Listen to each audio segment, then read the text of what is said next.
Here with Greg Smith, Conservative MP for Mid Buckinghamshire. There are some people out there who think it's fair enough to slap this tax on the farmers. You know, they have land, most people don't.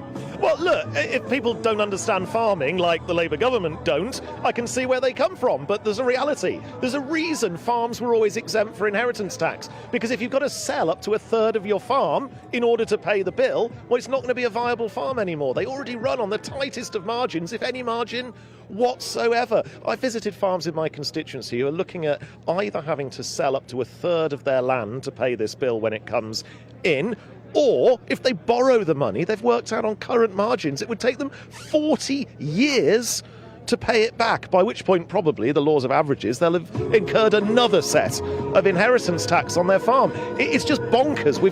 Labour have got to see sense and U-turn on this fast. The only thing I would say to that is we're all taxed to the eyeballs, aren't we?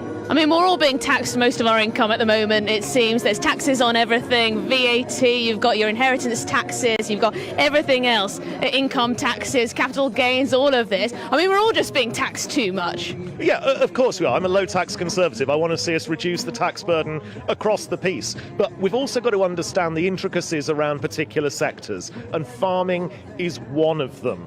Because if you lose those farms, it's not going to be another farmer that buys those fields and buys all of those thousands of acres that are going to have to be sold. It will be property developers or commercial interests, and that, A, hits our food security as a nation, and B, will completely change the landscape of our countryside, completely change our rural identity in places like Buckinghamshire. Food security is national security. Labour used to say that in terms of words. Their actions are wholly different.